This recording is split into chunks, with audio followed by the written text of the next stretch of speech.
او څومره مهرباني ورسره. بسم الله الرحمن الرحیم. څه شو کنه دا مسؤل کل بسم الله الرحمن الرحیم دا دې معنا خاص په امداد د الله تعالی چې مهربان دی په دنیا کې مسلمانانو هم په کافرانو او خاص مهربان په آخرت کې مسلمانانو نه په کافرانو. شروع کوم معنا مو کړه کنه د څه معنا مو کړه بسم الله الرحمن الرحیم معنا مو کړه. اوس دیو چې موږ ته اعوذ بالله ترکیب په پرونتا اوس دکړو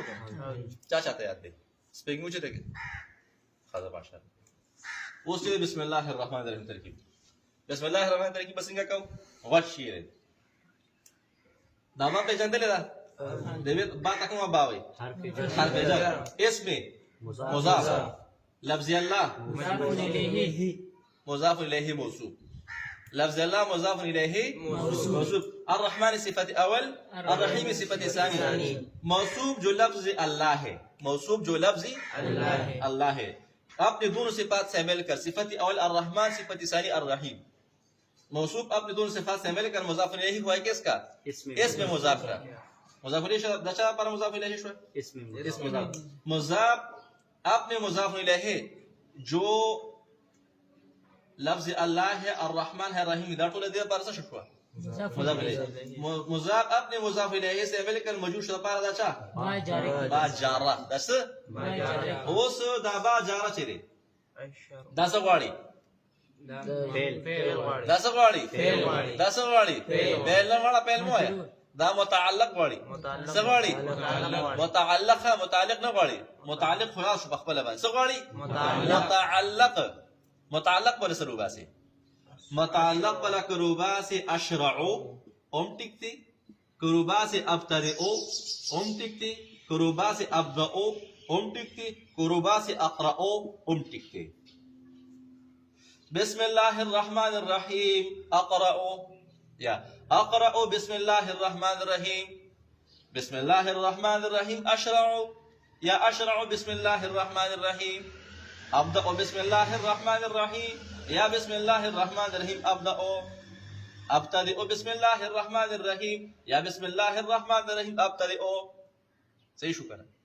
یا ابتدئ بسم اللہ الرحمن الرحیم بسم اللہ الرحمن الرحیم ابتدئ افتتح یفتتح یفتتح ابتتح نبتتح افتتح افتتاح. دې لپاره دا ټول چې دی دا تو ورسره وباسي متعلق لري شي دې کې هر واحد ريستي شي. څه شو کړه نو ته کوم راځي کې بسم الله خاص په انداد د الله تعالی چې امه خاص په رابطه شروع کومه اخره کې د ریست بهتر دی ځکه التقدیم کما حقه طاهر يفيد الحصر والاختصاص چې کوم شي حق څه شي وړاندې ته اخره کې ذکر کړ دې کې ست اشاره ده حصر ته اختصاص ته خصوصیت ته چې دې کې څه شي کمال دی. صحیح شو کنه کمال الشیء فی الشیء وهو ظاهر. اوکے سیٹسفائیڈ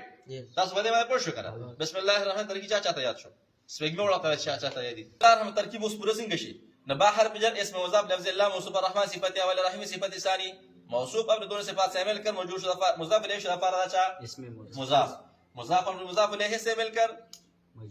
موجود شدہ پر دا جر جار مجرور مل کر متعلق شو بچا پسے اشرع فعل پسے اشرع فعل پدې کې ضمیر د انا ولا فاعل صحیح شو کنه اشرع انا اشرع فعل ده واحد متكلم صيغه اشرع اور دې کې ضمیر د انا ولا فاعل فعل اپنے فاعل سے مل کر جو انا ہے اور اپنے متعلق سے مل کر جملہ فعلیہ خبریہ ختمیہ بستیہ